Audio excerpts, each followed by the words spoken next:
Good evening, everyone. As the MC just mentioned, the theme for TiEcon 2021 is despite the pandemic.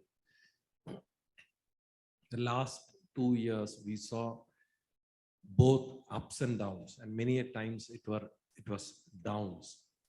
But during these pandemic times, there are some organizations which have actually grown, probably because the reason was they had positioned themselves for the future. And talking about despite the pandemic, there is no other story bigger than or better than the story of Jio platforms. During the peak of the pandemic, investors like Google, Facebook came into India and invested 20 billion US dollars in this one company. I think to set the tone of the conference, the best program that we could have was to get someone from Jio platforms to speak to us about the story of Jio platforms. We reached out to Kiran Thomas. He has his roots in Kerala. And thank you very much, Kiran, for agreeing to join this event today. He's going to educate us on how Jio pandemic and just not overcoming the pandemic grew and brought global respect as a company. So I'll just go through the resume of Kiran Thomas. Kiran Thomas is president at Reliance Industries Limited and has been with the Reliance Group for the past 23 years. He is presently the Chief Executive Officer of Jio Platforms Limited, India's leading and most valuable technology and connectivity company. Kiran joined the Reliance Group in 1997 as manager, software engineering, as part of the project team implementing Reliance's Jamnagar refinery. He was a key member of the technology team that created the best of breed software system stack that is used to run the critical operations of the refinery. After the successful commissioning of the refinery in 1999, he took a 2-year sabbatical to pursue a full-time MBA degree at Stanford Business School, USA. In 2001, he rejoined Reliance as member of the initial launch team of Reliance Infocom, the Reliance Group's first telecom venture. He started in the chairman's office, initially focusing on strategy and planning, and subsequently numerous projects and business functions ranging from branding and marketing, human resource, customer care, billing, revenue assurance, and customer lifetime value management, etc. In early 2005, post the merger of Reliance Infocom from the Reliance Group, he joined the chairman's office to evaluate new expansion opportunities for the Reliance Group. He was one of the initial members of the core team that developed the business blueprint and project plan for Reliance Retail. In addition to being a senior member of the team ramping up the retail business, Kiran was responsible for creating key strategic partnerships with leading global retailers, including M&S, Diesel, Timberland, Office Depot, Vision Express, Hamleys, and numerous luxury brands. Since Reliance's purchase of 4G spectrum in 2010, he has been a key member of the core team responsible for strategy, planning, project execution, launch, and scale up of Jio. At Jio, he is responsible for technology innovation and the development of Jio's next generation software platforms. These include internet scale systems that have handled more than 1 million signups at Jio per day, tens of millions recharges and payments a day, network systems that handle over 2 million events per second. Before joining Reliance, he worked at Tata Unisys Limited, a leading Indian IT consulting firm. Kiran holds a bachelor's degree in electronics engineering from Cochin University of Science and Technology, India, and holds an MBA from Graduate School of Business, Stanford University, USA. He is an avid basketball player and has a lifetime passion for technology, especially in the area of computing and software programming. So that is Kiran for you. And before I hand over to Kiran, anyone having questions in between, you can either use the cue cards, which will be circulated physically here, and those on the virtual platform, you can use the chat option to ask any questions that you want. What we have set aside is first 45 minutes, Kiran would be speaking about the Jio story. And after that 15 minutes, he'll take questions and questions. So over to you, Kiran. Hello, thank you so much for having me over. I hope you can hear me.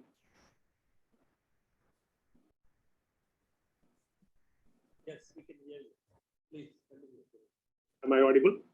Yes, you're audible. You can continue. Okay. I had a slide deck which I thought I would use. I'm having some difficulty sharing it from my end. Is it possible you could share it from your end? Sure.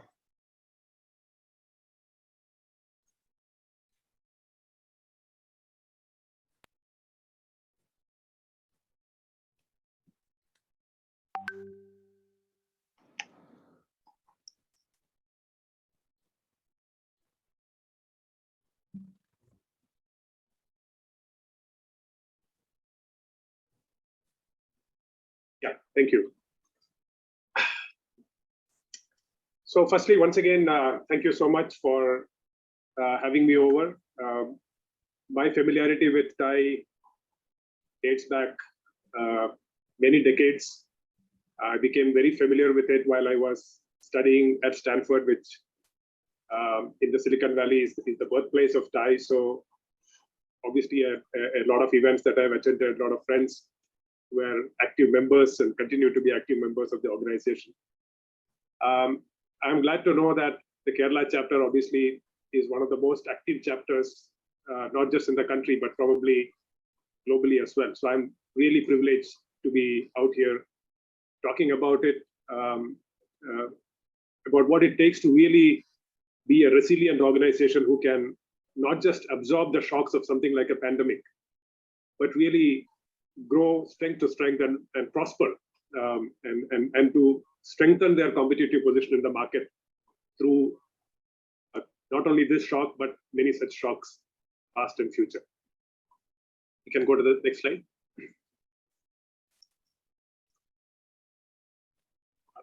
Can go past these.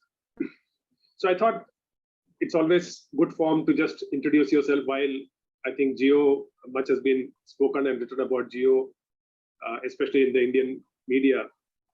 Still, we would like to state our core beliefs and the core approach of how we have gone about doing our business and establishing a presence in the country. Next slide. Really, the vision for this, like Roshan mentioned in the introduction of my background, started when we acquired the 4G spectrum around 2010. While the natural tendency would have been to use that spectrum and launch a telecom service, but our founder, chairman, Mr. Mukesh Ambani, was very clear that this was part of a much larger game plan that we could play in the context of what India was going through. The key insight here was that the world is going through the fourth industrial revolution, and India really missed out on the first two, which, as you all know, the first industrial revolution was all about steam power, the second about electrification and railroads. We were unfortunate to be colonized during those times, the mid 1700s to the early 1900s. So obviously, we couldn't have much of a say in how we participated. Come the last part of the 20th century and the digital revolution, which was the third industrial revolution, really started. India had an opportunity to contribute meaningfully to that revolution, which we did. But unfortunately, a lot of that contribution still continued to benefit countries outside of our own, because we were service providers to the world. We had a great talent base. We had skills. We were English speaking. We had a lot going for us, but a lot of that was channelized towards business opportunities which were outside the country.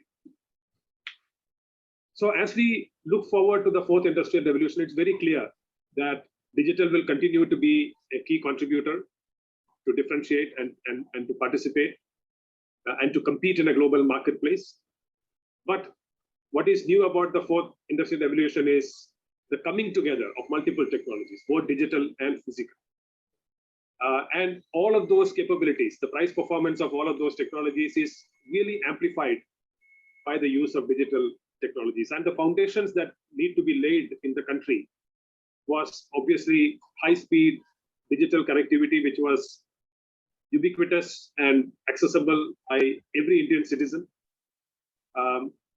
Affordable devices so that they could connect to this network and start interacting through very powerful applications, which were now possible on smartphones.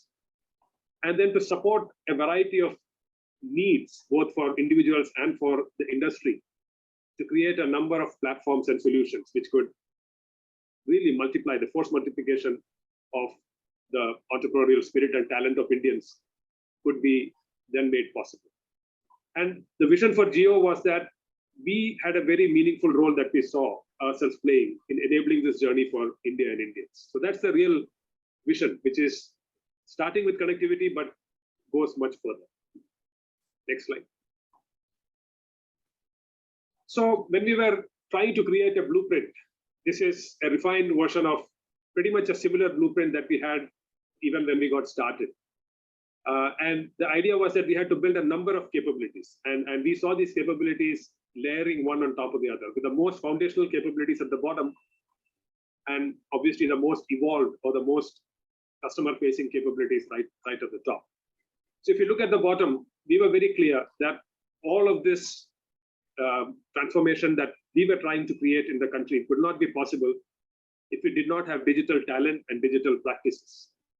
And when we mean talent, that means the people, the structures that enable these people to work efficiently, the communities, both internally and externally, that we create for these people, how we measure performance and growth of that talent, what kind of leadership should we provide to really talented and opinionated people that we were wanting to bring into our company, and what kind of culture of innovation, experimentation, and a rigorous execution culture that we wanted to create. At the same time, there were well-established practices of how digital technologies were being used to support the agility and the speed with which businesses were being conducted globally.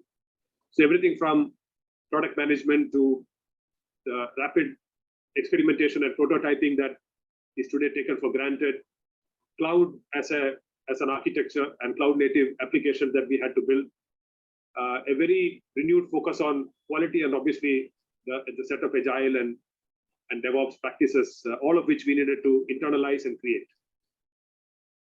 This would then translate into a number of businesses. And we saw the most foundational business that we were creating as being the one that enabled digital connectivity. And we started with wireless broadband because that we thought would give the maximum reach in the shortest possible time, creating the highest possible impact. But we saw the same journey extending towards fiber to home, fiber to businesses, and obviously taking advantage of evolving technologies like narrowband IoT and 5G in the fullness of time. Beyond connectivity, we also saw that we needed to create a number of technology platforms. Because I will explain a little bit later, we saw that these were the platforms which could be used in very interesting configurations to quickly create capabilities and solutions when confronted with a novel problem. So everything from devices and operating systems on the one hand, to cloud and now edge compute, which with 5G is becoming a reality, about security, identity, privacy of data, customer data as a foundational framework, things like blockchain, AR, VR, Internet of Things, robotics, drones, and of course, a slew of technologies to come, which were on the horizon. We were watching closely. But these are earlier technologies. We wanted to build some internal proficiency so that not just we could use it for our own solutions, but really make it available to the market at large. On top of it, we created what we call systems of work. So these are the types of work that we have to do to be able to create any digital solution. Everything from how to create compelling systems of user interaction to how to deal with big data and how to create cloud-native systems of record which can scale. Some of the numbers that Roshan said, millions of transactions per second. How can you scale to that level? How can you use AI and machine learning to create new intelligence, which goes beyond the ability of humans, but now machines are able to do things at much larger scale with higher accuracy? How do we integrate internal systems, not just within what we were doing, but also to the external ecosystem of service providers? And of course, how do you engineer and operate these systems at scale? These were the foundational capabilities that we were looking to build. And on top of that, then we saw ourselves being able to meaningfully create solutions targeting a number of key ecosystems or key industries. And we were fortunate that the Reliance Group in some shape or form were already present in many of these businesses. So we had the opportunity to first solve some of those problems, to support our own internal group companies, and then take the IP that comes out of that and make it available to the market at large. With this background, we thought that it was not sufficient that we do just a technology in terms of connectivity, but we also needed to create a lot of software and digital capabilities on top of it. And that was the birth of Jio Platforms. So Jio Platforms is an entity which obviously has a subsidiary which does connectivity, which is Reliance Jio, as we call it. But the mandate for Jio Platforms is to go much further and to create these technology platforms, create this talent, and to create these industry solutions, which can not just serve Indian businesses, but really be even extended outside of the country. Next slide. And not just digital, we are fortunate that while creating the connectivity business, we were almost required to create a physical footprint across the length and breadth of India. And as you know, to create infrastructure at scale in India is no simple task. It cannot be done from a central place through a command and control mechanism. There has to be a decentralized framework where there are local owners who can work within a certain framework, but adapt to the local realities and execute projects at scale. So we started with number one, as you see here, creating this pan-India network, multi-technology, really millions of kilometers of fiber on the ground, millions of wireless terminals which are being set up to support our radio network, and then to support the compute requirements to create a new set of data centers, both central as well as on the edge, to power all these applications that we were looking to create. I mentioned the tech platforms, which are again required to be set up. But there's also this challenge of devices that Indians were facing. Most people in India could not afford a 4G device. So then we also had to build skills and create offerings which supported the Indian population to acquire these devices, which then would allow them to connect to the network and consume these applications. And of course, all the applications and content which would flow through this network, because unless that was offered to the market, the connectivity would just sit idle and there would be no business case to support the creation of such a large network. And like I said, creating a very deep geographical organization, which we call through our Jio Center framework. We started with 1,000 Jio Centers. We divided India into 1,000 locations, and each location was a sort of a mini Jio business operating in that territory. And now we are extending that to our Jio Point framework, where we are literally going to tens of thousands of even micro markets, and supported by, of course, our sister concern Reliance Retail, who's already established as a very large retail network with our own stores and channel partners and so on. So this physical plus digital ecosystem is what we have successfully created since our birth in 2016. And that positions us extremely well, even before this pandemic, extremely well to serve not just consumers, but merchants and small businesses, enterprises, government, and to support a number of solutions which span all of these industry verticals that you see here. Next slide, please. So quickly moving on, in 2016, we started this journey. Our vision was to begin with to connect everyone, everything, everywhere with the highest quality and the most affordable price. And some of the numbers are here before you. Before Jio, as we call it in 2016, in terms of 4G customers, a shade less than 15 million, the industry taken as a whole. And if you see today, just Jio itself has got nearly 430 million Jio subscribers. So it has been a growth trajectory like probably nowhere else in the world. We had speeds of less than 1 MB. Today, average speeds on the Jio network is pushing 20 Mbps. Kiran, with 5G, probably even higher. Hello? Yes? Hello? Kiran, I think there is something wrong with the audio. Audio is gone now. Please hold on a minute. We'll correct it. Okay.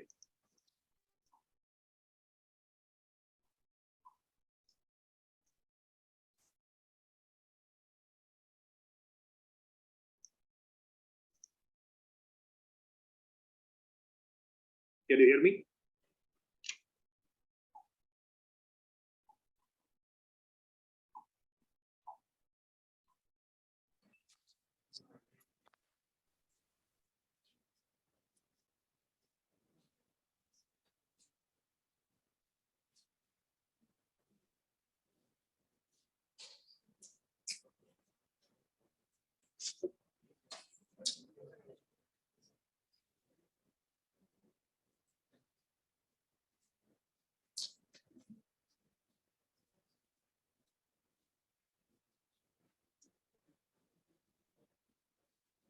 Kiran, we are rectifying the issue. Kindly hold on. Yes.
Ladies and gentlemen, we are extremely sorry about the technical glitch.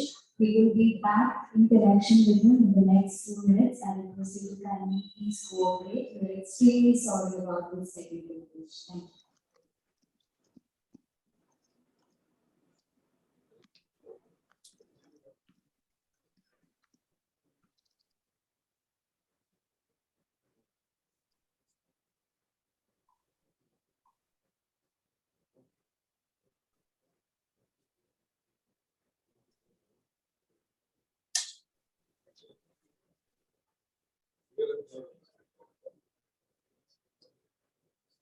Recording in progress.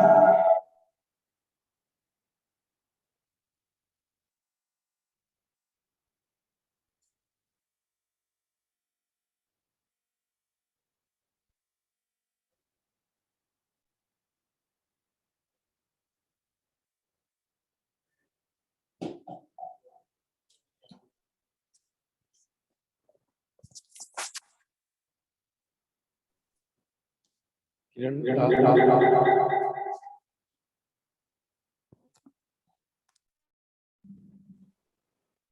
Please start from the previous slide, because in between we lost you for about a minute. Okay. Can you hear me now? Yes. Yes. Okay. Okay. I don't know where you lost me, but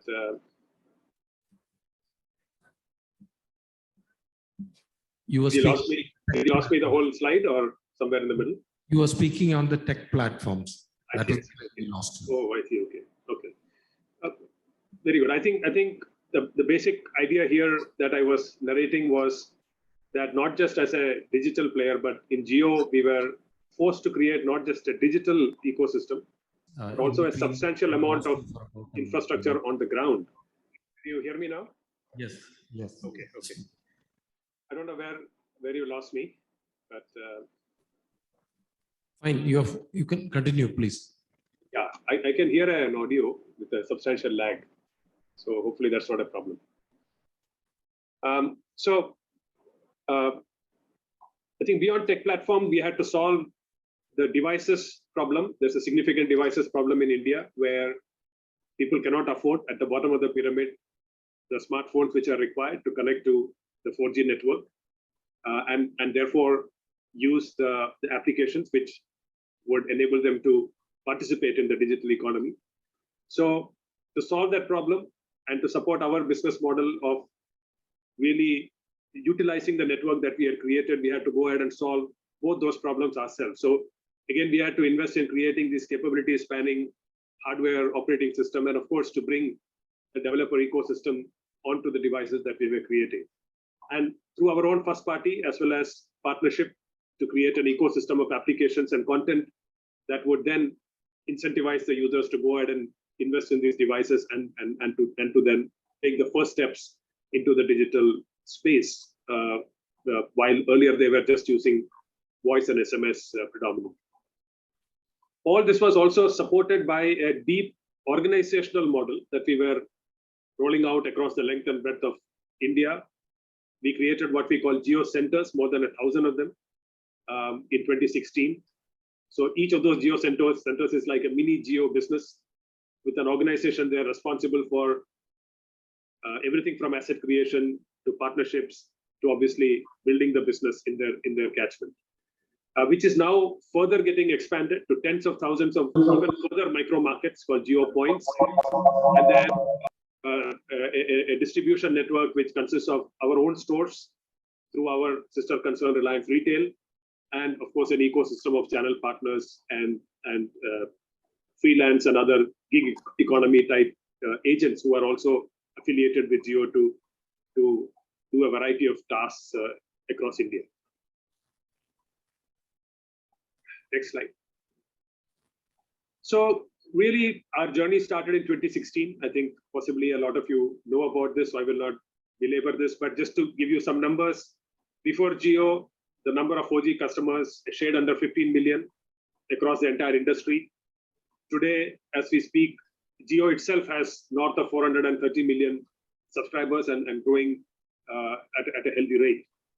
In terms of speeds, data was an afterthought when we were starting out, less than 1 Mbps speed on average, whereas today on the Jio network, you will get 20 plus MBs on average. And with 5G, etc., that number is again getting pushed, will get pushed northward as those rollouts begin. In terms of pricing, pretty expensive, hundreds of rupees per GB. In many cases, if you were not on a plan, it would get into thousands and tens of thousands of GBs per plan on a pay-as-you-go basis. Today, all Jio customers enjoy a GB of data, GB of high-speed data for single-digit rupees.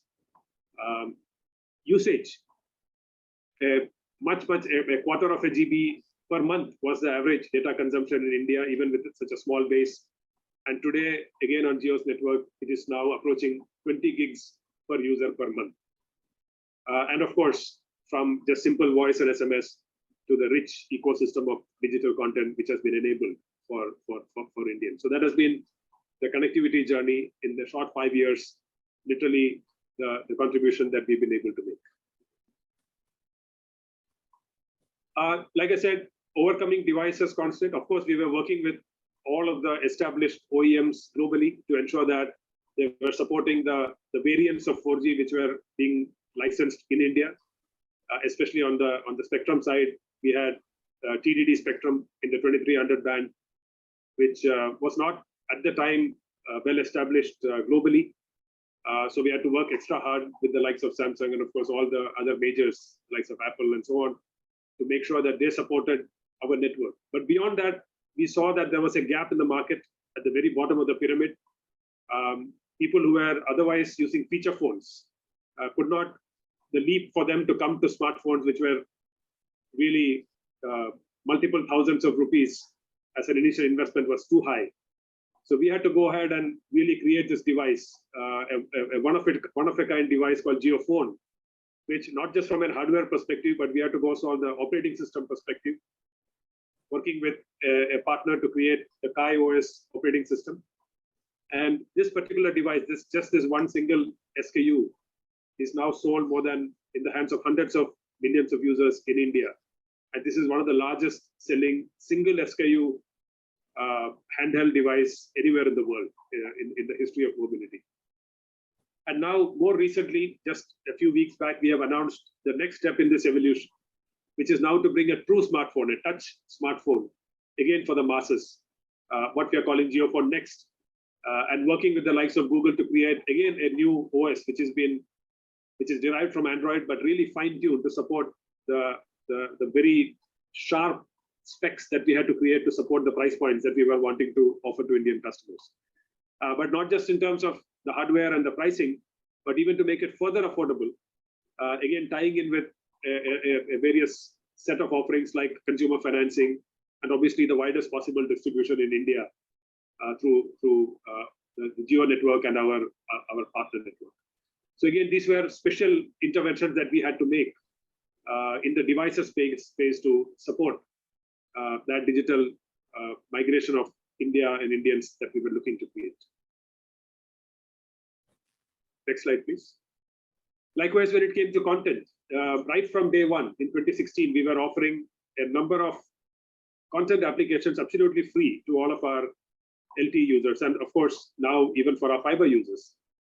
Everything from Jio TV to Jio Cinema, one of the acquisitions and now part of the family, Jio Savan, Jio News and magazines and books, and of course Jio TV Plus, which is our umbrella framework where we are aggregating content from all of our partners and making it available through a single window, single subscription, single sign-on basis to all of the Jio customer base. 360-degree content coverage right from day one. A full ecosystem of applications which are on a usage basis. Literally, most of them would be hundreds of users per month, what we call monthly active users, consistently ranked among the top applications, at least in this country. All of this technology developed in-house, nothing licensed, every single line of code written internally, and obviously one of the largest content delivery infrastructures, again created from scratch to support these applications to operate at scale. All of this built to again cover that one aspect, which is creating compelling use cases for bringing people onto the digital vision that we had. More recently, the home offering. So while that was mobility, but when you look at the home, again, much more scope with respect to what we could do, because Indian homes largely were very, very nascent when it came to the penetration of technology. So we started by creating the fiber broadband service, everything from the gateways to the set-top box, the smart set-top box, the voice-activated remote, a slew of content, of course, the operating system that powered each of these devices, our own partnership framework where dozens of the leading global and Indian content partners were attracted to come onto this platform. And of course, now looking forward to really push it to the next level with respect to home Internet of Things, home gaming, and of course, what we are now calling DVB over IP, which is broadcast television, also being delivered to the homes using fiber as opposed to that established DTH or cable routes, which also means that you get the highest possible quality and the widest possible choice once you have a fiber connection to the home. Why just on demand? Even broadcast television can be made available to Indian homes. So this entire package is what we are calling Jio Home, and we are now well on our way, and I'll share some numbers shortly. When it came to business, again, while our focus initially was on consumers as well as homes, now once the pandemic started, there was a felt need to really solve a lot of pain points that small as well as large businesses had to continue to operate while having most of their workforce working from home, or while most of their customers also needed to be serviced remotely. So that is when we really started focusing on businesses with renewed vigor, everything from connectivity to obviously mobility solutions, security, cloud as a major set of offerings now, a set of business applications which through our own offerings as well as through a marketplace of application providers that we are now starting to onboard, and obviously Internet of Things, which is largely industrial IoT as well as IoT focused on transportation. So these are some of the solutions that are already in the market, which of course will be strengthened through a number of interesting offerings in the coming days. Next slide.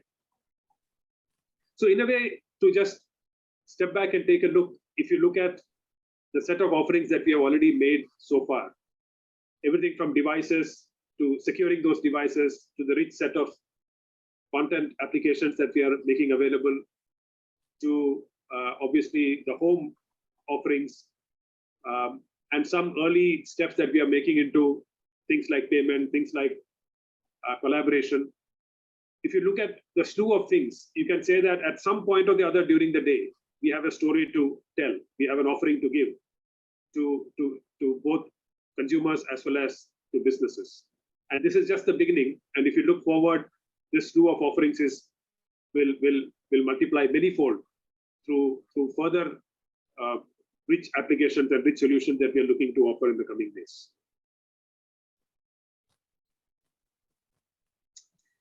Again, this may be interesting to this audience, but all of this while we were doing a lot of things that we were doing internally, but we also found that there was a lot of innovation going on across the country, and we were fortunate to reach out to some of these startups. And these are just a few of the names, and this list is always growing. But this is a family of startups who are now part of the Jio ecosystem.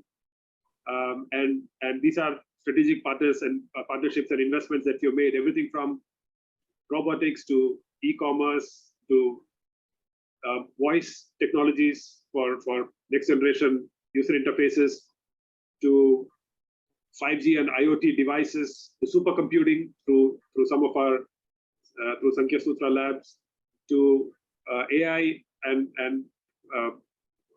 AI assistants and bots through Haptic, education through Imbibe, creating the digital platform for small businesses through Now Floats, governance through EasyGov, augmented reality, virtual reality through a company called Tesseract, and obviously retailing as well as other wellness solutions from companies like NetMeds and C-Square. So these are just a few of the startups, and this list is growing. This is another way that we are again adding strength to the set of offerings that we want to make to the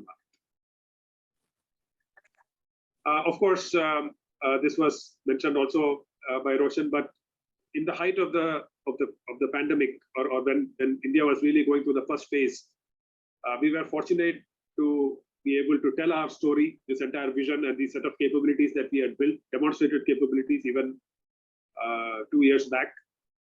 And we were fortunate to attract the interest as partners and investors from the likes of Facebook, Google, Intel, Qualcomm, Microsoft as a partner, not as an investor, and of course, a variety of leading investors globally, all of whom together have invested north of $20 billion in Jio platforms, and all of this in a very short span of 3 months, like I said, during the COVID pandemic, early phases of the COVID pandemic. Next slide. Now talking about the impact that COVID has made. This is obviously going to the heart of the theme of this conference. Obviously, we all know that COVID-19 has created a huge shock, millions of deaths, which is direct and obviously indirectly a huge toll on health globally, lockdowns, travel restrictions, hitting a variety of sectors, especially retail and tourism, which is really critical for India. Globally, hundreds of millions of jobs lost, trillions, tens of trillions of economic loss, poverty, while we have been fighting very successfully to ward off poverty and raise people out of poverty. But we have really taken a big step back, and it is estimated that really more than 100 million people will slip back into extreme poverty globally. Estimated in the US that more than 2/3 of the businesses that shut during COVID will not open successfully again. And obviously, we are looking at months, if not years, until we are seeing any kind of recovery to pre-COVID levels. So this is well understood. Next slide. Even businesses, you can imagine, and we have seen all of this play out globally and even here in India. Lockdown mandates, rapid changes in consumer behavior. People obviously now wanting to be served in the safety and comfort of their homes through digital means.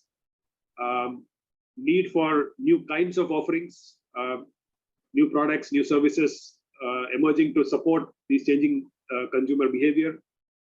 Influx of competitors, especially the more digitally savvy competitors who are now entering into hitherto what used to be the domain of more physically oriented businesses. But now this opens the door for a new influx of very capable competitors who are entering into a number of industry segments.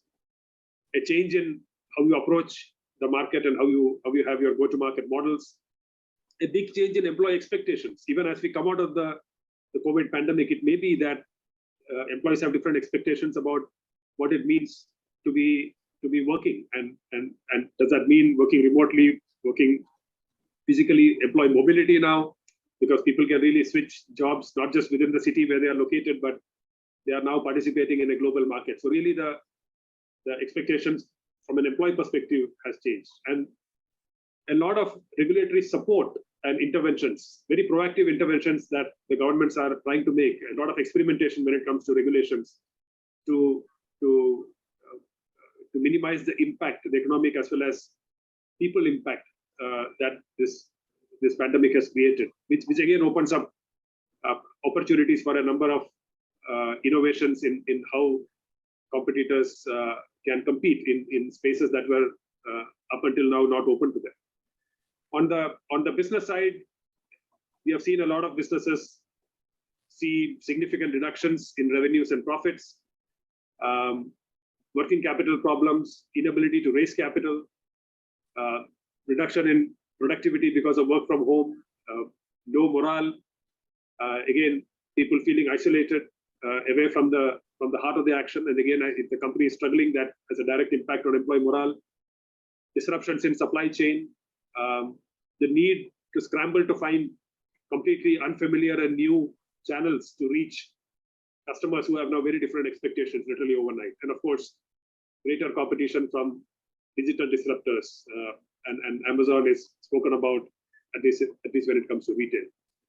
So these are all challenges which we have seen all around us, and these are day-to-day problems that businesses in India have to overcome. Next slide. And we can see that also in the GDP of the country. You can see literally a real nosedive, and this happened during the second wave, which hit India in the first quarter of 21-22 financial year. Huge degrowth, and now we are seeing a slow recovery back to near zero GDP growth, and hopefully we'll have a recovery going further. But the future is really uncertain from this point on.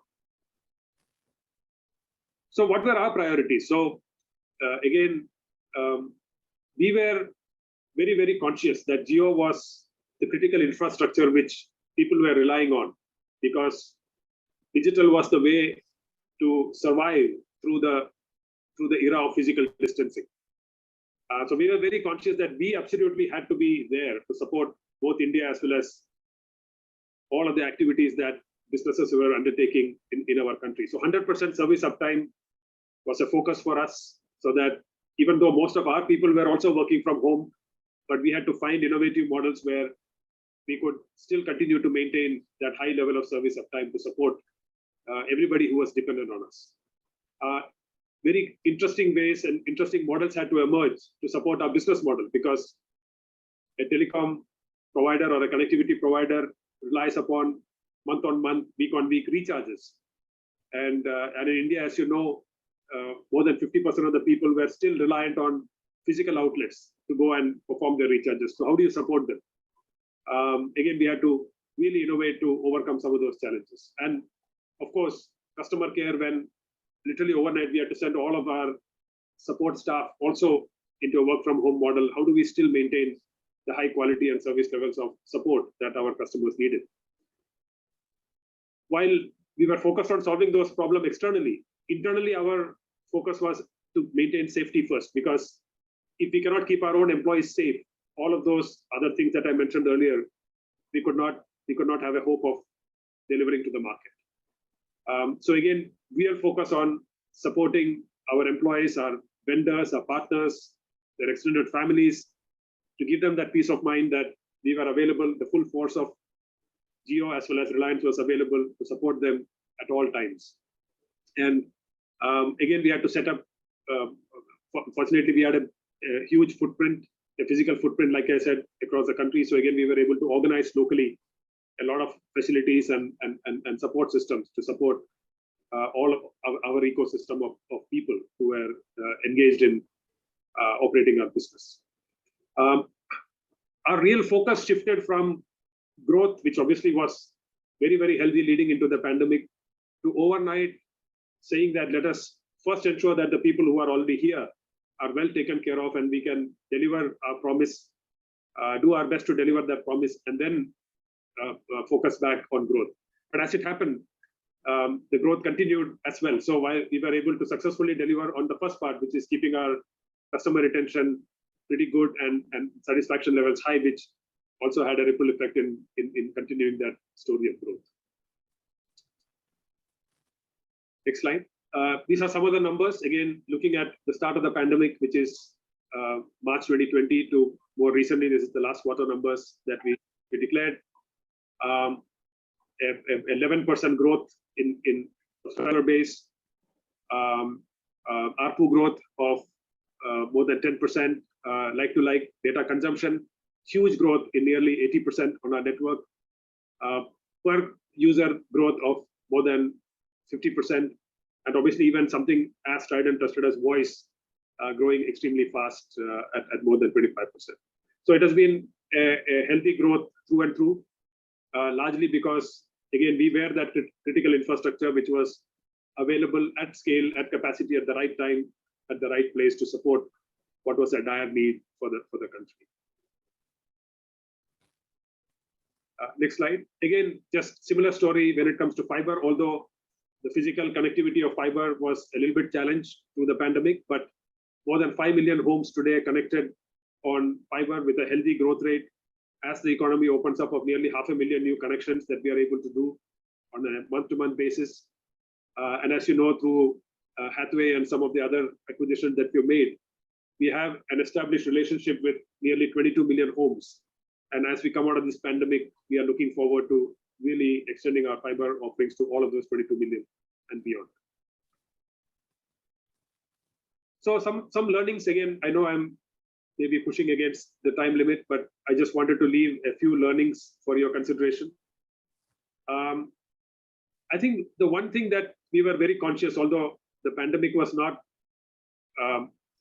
in the front of our consciousness at that time, but we were very, very conscious that the world has become very predictably unpredictable, as we used to say. So there are a lot of shocks, and it seems like the frequency of those shocks are increasing. The frequency and the magnitude of those shocks are always increasing. Everything from economic boom bust cycles to crisis to corporate failures, geopolitical events like Brexit, contested elections, change of power, conflicts and wars, terror attacks, natural disasters, and of course, the more recent manifestation of that being the pandemic. And I've just picked a few, and you can see that literally pick any decade in the last century, and you will find that there has been a shock of some magnitude, and people have had to deal with it in some shape or form. Next slide. So the only one thing which we were very conscious was that the one thing to build as a core competence is what we call resilience. And an organization is applicable to people, but it's also applicable to organizations. And then the key concept is how to be able to recover, to adjust, and to thrive when there is a sudden adverse event or suddenly an uncertain event that occurs. How to recover and thrive. So that is the essence of this word. And the only competence going forward, we believe, for companies to survive would be to think about how to build resilience into the fabric of their organizations. Next slide. And what does that mean? The way we have understood it, it is to build that capacity in the organization so that whenever you are faced with any disruption, to be able to, first of all, have a great sense of what is changing and how it is changing, to sense and to respond faster and more effectively than your competition. And this involves reconfiguring and developing new capabilities on the fly quickly, and to continue to deliver against the core value proposition that you are known for in the market, and not just to do it in bits and pieces, but you have to do it at scale and to do it with full compliance and predictability across your entire business. And the larger you are, the more impacted, and there are more pieces that can be impacted by a shock, and you have to respond not just in a few areas, but literally across the length and breadth of your business, and you have to really march to a different tune as an entire organization. So this is the essence of what we mean by being resilient and to be able to respond more effectively to shocks as and when you encounter them. And really the capability, if you were to think about it, we were already seeing shades of this happening. The emergence of digital technologies were already creating a certain degree of shocks into many established industries and established players. And the people who have mastered this, the likes of Amazon and Google, always seem to come out stronger after each shock. So you take the .com boom and bust, you take the subprime crisis, and you will find the likes of Amazon and Google always coming out on the other side stronger than before. And the real insight there is they have created these capabilities to reconfigure and to reorient themselves faster than everybody else. And that is the secret whereby you can not just survive, but to thrive whenever you see a disruption as the pandemic has unleashed. In one way, you can say that the pandemic has really magnified the disruptive force of digital, because what used to be happening slowly, the ability to now use digital to really disrupt has been really magnified because of the sudden changes created by the pandemic. And we have seen not just the established players, but a number of startups really leapfrogging into prominence. The likes of, if you take even in our own backyard, the likes of Swiggy, and of course in our own business, JioMart, etc., have really been able to establish a foothold much quicker than expected as a result of the opportunities offered through the pandemic. So it is fair to say that the future, the foundations of the future is going to be digital, is going to be tech focused. And this has really reaffirmed for us our vision that we are well positioned to be able to provide that set of digital capabilities and digital solutions to India, which will enable the country to not just absorb these shocks, but even hopefully come out even further ahead in its journey towards global prominence. Some case studies I want to leave you with. Again, can we wind up? Yes, slightly. I'll just take a minute or so. Very quickly, I'll just go through this. Again, these are very close to heart because there's an old saying in the airline industry that you have to help yourself before you can help somebody else. So when the pandemic started, we were fortunate that we had built the digital capabilities to be able to, like I said, reconfigure and rewire our business models pretty substantially to be able to respond, which then enabled us to be useful to the country at large. For example, pretty much overnight under lockdown conditions, we were able to create 1 million+ entrepreneurs using what we call JioPos lite as an application where people could onboard themselves. And if you were digitally savvy, you could be the provider of these kind of services on Jio's behalf in those micro catchments where you were locked down. Literally in less than a month, we were able to onboard 1 million+ entrepreneurs who were able to stand in for those services which were lost because of lockdown. Case study number 2 was, like I said, our care agents. Again, because of the way we had configured our technology, because of the loosely coupled architectures and so on, we were able to send almost 6,000 plus call center agents from the central locations to their home. Within 15 days, they were back to the same level of productivity that they had when they were working in centralized locations. Again and again, because of all of the digital capabilities that we had built internally. And then finally, this is something right from day one. We were very, very concerned. The next slide, please. We were very, very concerned that when all of the people go home, would we be able to continue to operate this large footprint of technology with the extreme high SLAs? And this is a very heartening dashboard that we were able to see through the entire pandemic, where more than 97% of our workforce working from home, and still everything trending to be 100% available and working flawlessly. So again, this is a testament to some of the capabilities that allowed us to do so, to absorb that shock and to be able to use to be then useful to the rest of the country. So I will quickly stop here. I think this is a short summary of how we have how we positioned ourselves in a way to be digitally capable, and fortunately, that happened to be the capability which our country needed the most as the pandemic hit. And I am confident that as these shocks come in the future, we have to be prepared more than ever to harness the power of these technologies and to use them to overcome those shocks, and to go further than that, to even use those shocks as an opportunity to disrupt and to succeed in the marketplace, even in the face of global competition. So I'll stop here. Thank you again for having me here and allowing me to share a little bit of our story. Thank you, Kiran. Thank you, Kiran. We have so many questions, but unfortunately, because of shortage of time, we are not able to take many. But just one question, something to do with you. Please give us a fast reply. TiE is a forum that supports startups. Are there any startup-specific offerings from Jio? Just one question. That's a good question, a very relevant one, Roshan. But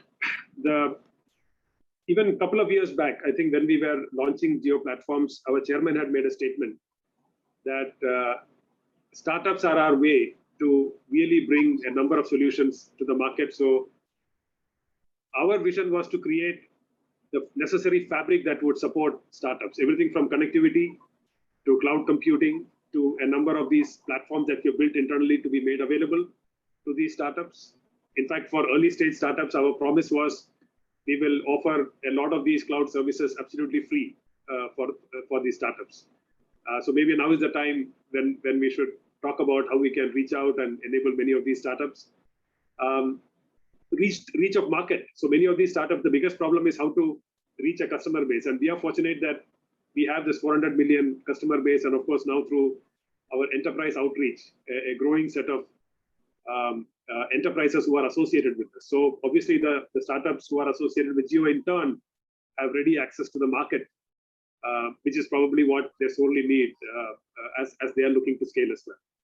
And of course, there is this opportunity to partner strategically. I gave a list of a number of startups that we are already associated with, and we are always looking for more. So that remains an opportunity as well for like-minded startups who have synergistic offerings to what we are trying to do in the market. Thank you. Thank you very much, Kiran. A big thank you from all of us at TiE Kerala. A round of applause, please. Thank you so much. Thank you. Thank you, Kiran.